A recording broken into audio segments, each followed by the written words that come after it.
today. Federal agents raided 60 stores across the country in something they called Operation Rollback.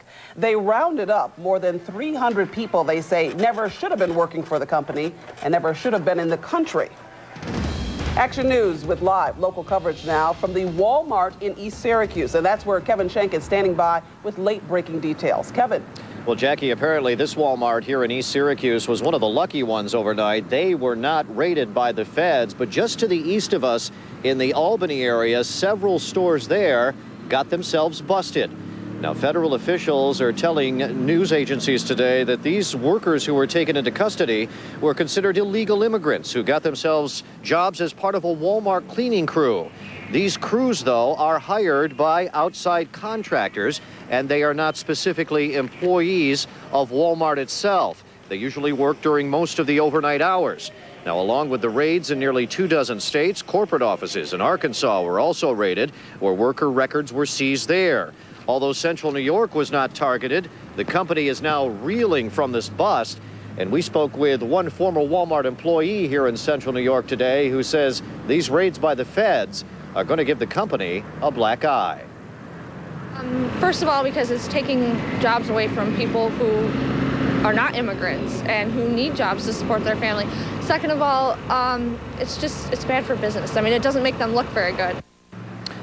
Now, many of these workers, 300 or so across the country, were detained overnight, and if they found to have no previous criminal records, they were released, but they have been told they're going to have to schedule a date to appear before an immigration judge. We're live in Northeast Syracuse. Kevin Schenk, Action News 3. A school battle brewing in Cayuga County. Teachers in Auburn are protesting a new grading policy. Action News reporter AJ Legault has the story. AJ? Dan, here at the Auburn High School, a debate is raging as to how teachers should grade students. Under a new policy, no student can get a grade less than 50. You remember high school. If your homework wasn't turned in or you failed to study for a test, you received a really bad grade. Well, now at the Auburn High School, a student can receive a grade of 20, but will in actuality receive credit as if they'd earned a grade of 50. Essentially what it has come down to is that whether a child is present or not in your class, they will receive a score of 50 for each of the first 5 of 6 marking periods. The teachers in Auburn are upset about that. So upset, in fact, the teachers union has filed a grievance with the district over the new grading policy. We spoke with school superintendent John Plume, who contends the minimum 50 grading scale is designed to encourage students to keep trying. Even if they receive bad grades early in the marking period, they won't be so far buried they can't pass the class if they show improvement later in the semester. We don't want to see that children at the end of marking period 1, marking period 2 are going to come into me as an English teacher and say, gee, Mr. Plume, you already gave me a 10. I guess I'm not going to try for the rest of the year. We don't think that this artificial floor is a good answer. We think it may actually encourage students to do less than more. We spoke with folks in the community today who tended to agree with the teachers. If they deserve a bad grade, they ought to have a bad grade. If they deserve a good grade, they ought to have a good grade. Well, I agree with the teachers. I feel that children have to learn life. You have to work to earn the grades. The grading grievance was aired this week, and a decision on whether to continue it should be heard in about 10 days. Reporting from the Auburn High School, I'm AJ Legault, Action News 3. And new at 5, the Niagara Falls jumper is leaving Canada and headed home. He'll be back to face charges. New at 5, hear the experience in his own words. Don Lark has more. Don? Well, Jackie, his name is Kirk Jones, and tonight he says, do not try this yourself. He says it was hell, you won't survive, that only God pulled him through. Tonight, for the first time, this amateur video, moments after he surfaced from the fall, Jones climbing out of the water and onto the rocks, waving his arms in victory. It appears then being helped by members of a rescue crew. He says he was suicidal when he took the 180-foot dive without protective gear, but now he wants to live. Jones facing a Canadian judge today after spending 3 days in the hospital. He spoke with reporter Stefan Mihailu. The first question, why would you do something like this? Well, it's an embarrassing thing to say now, but depression caused me to do what I think untold numbers have done in Niagara Falls, and I can't ask you why that God saw me fit to live at this time, but I'm happy to be alive. Describe the feeling for me. You're going over the falls with nothing but the shirt on your back. Well, I'll tell you, as a bubbling cauldron of hell that I advise upon no human being on the face of the earth. The statistics speak for themselves. You will die if you go over those falls. And it is hell on earth, I assure you. Jones tonight is free on $776 bail, and he's been ordered to stay out of Canada with the exception of court appearances and meetings with his lawyer. Reporting live, Don Lark, Action News 3. Time now for the latest news around the state in your New York Minute.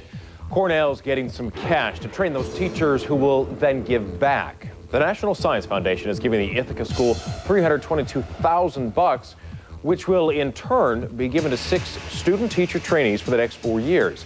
Those men and women will learn science, math, and then work in some of New York State's neediest school districts. In Albany, another school story. PETA, or People for the Ethical Treatment of Animals, held a waddle-in at the state capitol today. Take a look at this. The group is trying to change the national school lunch program, and this is how they're getting Governor George Pataki's attention. A big rescue in the Big Apple. Dramatic video, all caught on tape. A construction worker got stuck at the bottom of a 40-foot hole.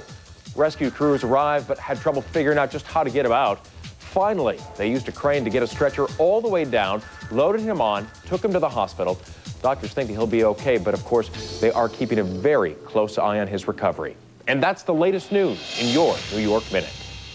Syracuse fans know how to celebrate after a big sports event, even rushing the field or court from time to time. But nothing like this riot caught on tape. Here's Joe Zone with more.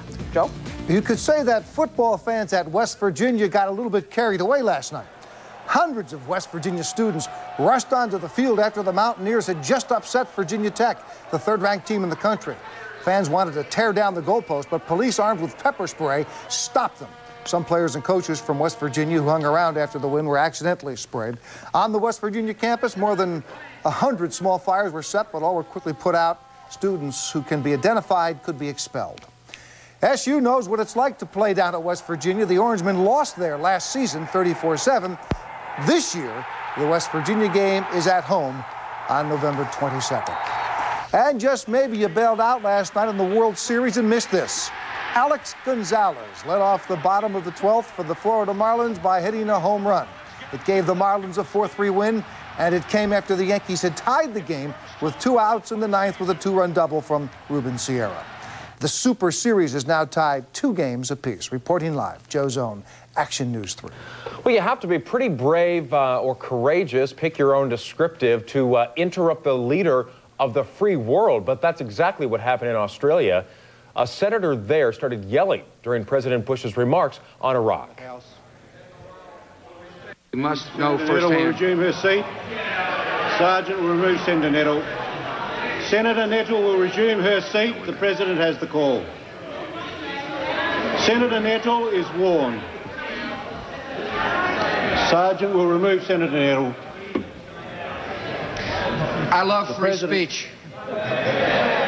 Apparently, and is tolerated as well. That was actually the second interruption.